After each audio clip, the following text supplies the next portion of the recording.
नमस्कार दोस्तों, INC TV पर आपका स्वागत है।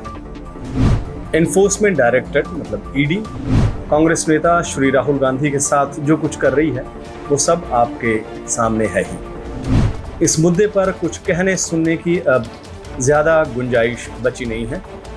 बिना कोई मामला दर्ज किए किसी शख्स से 3 दिन तक लगातार पूछताछ तो बनाना रिपब्लिक के देशों में भी नहीं होता है, लेकिन मोदी जी के राज में ये सब कुछ हो रहा है। जिस ईडी ने राहुल गांधी के खिलाफ खुद केस बंद कर दिया था, उनको क्लीन चिट दे दी थी, वही ईडी अभी सरकार के इशारे पर सक्रिय हो उठी है और श्री राहुल गांधी की छवि धूमिल करने के लिए जो कुछ हो सकता है वो कर रही है। अभी मैं इस मुद्दे पर आपसे ज़्यादा बात नहीं करना चाहता हूँ।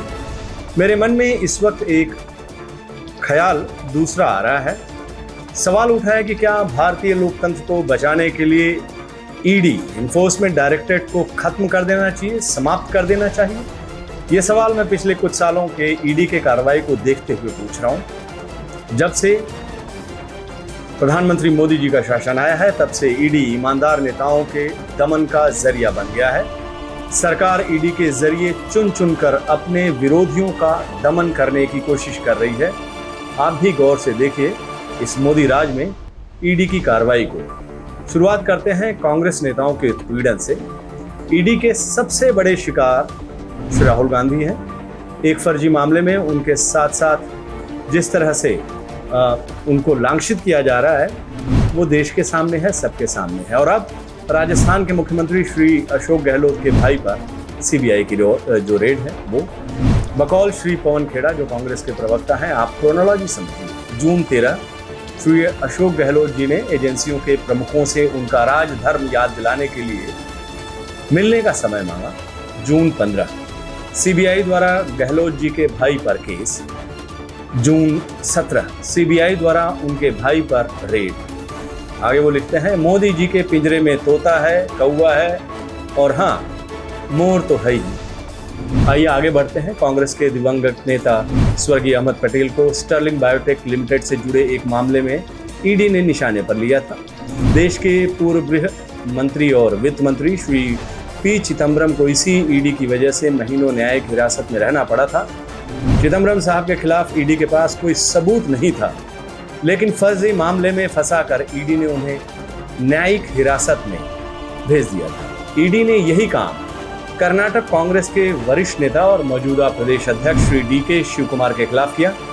उन्हें भी ईडी की अवैध कार्रवाई की वजह से न्यायिक हिरासत में रहना पड़ा था। पंजाब कांग्रेस के वरिष्ठ नेता पूर्व मुख्यमंत्री चरणजीत सिंह चन्नी जब पंजाब के सीएम बने थे, उसी वक्त चुनाव के दौरान ईडी उनके पीछे पड़ गई थी और कांग्रेस ने कहा था ईडी मतलब इलेक्शन डिपार्टमेंट। उनसे पूछताछ से मन नहीं भरा तो उनके भतीजे भूपेंद्र सिंह चन्नी को सलाखों के पीछे पहुंचा दिया। किसी भी मामले में ईडी के साफ पुख्ता सबूत नहीं था, लेकिन उसने बस आरोपों के दम पर इन कांग्रेस के नेताओं का उत्पीड़न किया। बीजेपी विरोधी दूसरी पार्टियों के खिलाफ भी ईडी का रवैया कुछ ऐसा ही रहा। महाराष्ट्र के मुख्यमंत्री श्री उद्धव ठाकरे के रिश्तेदार श्रीधर पाटनकर के खिलाफ अभी ईडी की जांच चल रही है। महाराष्ट्र के उप मुख्यमंत्री अजीत पवार पर भी ईडी ने रडार रखा हुआ है। उनके खिलाफ भी ईडी अलग अलग आरोपों की जांच कर रही है। कितने पुख्ता हैं अब वक्त बताएगा। महाराष्ट्र के कैबिनेट मंत्री नवाब मलिक की कई संपत्तियों को तो ईडी ने कुर्की कर जब्त कर ली है। शिवसेना के राज्यसभा सांसद संजय राउत के खिलाफ भी ईडी मेहरबान है। उनके खिलाफ पात्रा मामले में एक मामला दर्ज किया हुआ है। शिवसेना के एक और नेता अनिल परब भी ईडी के निशाने पर हैं। उन्हें कथित एक मामले में पूछताछ के लिए तलब किया है। महाराष्ट्र में कांग्रेस और शिवसेना की मिलीजुली सरकार है, एनसीपी की मिलीजुली सरकार है। पश्चिम बंगाल की मुख्यमंत्री ममता बनर्जी के खिलाफ तो ईडी खास तौर पर मेहरबान है। अभी ईडी ममता बनर्जी के भतीजे अभिषेक बनर्जी के खिलाफ मामला दर्ज कर उन पर दबाव बनाने की कोशिश कर रही है। इसी तरह बीजू जनता दल पर दबाव बनाने के लिए बीजू जनता दल के पूर्व विधायक अनम नाइक के खिलाफ ईडी कार्रवाई कर रहा है। ये है ईडी की कार्रवाई। दक्षिण भारत के बीजेपी विरोधी नेता भी ईडी के निशाने पर हैं। केरल के कथित एक मामले में, गोल्ड स्कैम मामले में सीएन पिनाराई, विजयन से लेकर लेफ्ट के कई नेता और सरकारी अधिकारी ईडी की पूछताछ का सामना कर रहे हैं।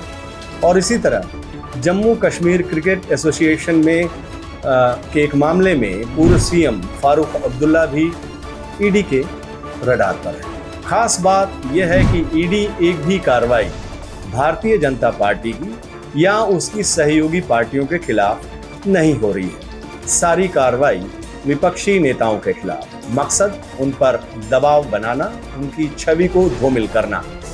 अगर कोई विपक्षी नेता पाला बदलकर बीजेपी में शामिल हो जाता है तो फिर ईडी उनके खिलाफ चल रहे केस को बंद करने या फिर उनको क्लीन चिट देने में जरा भी देर नहीं करती है। आप समझ रहे हैं मैं इशारा किधर कर रहा हूं।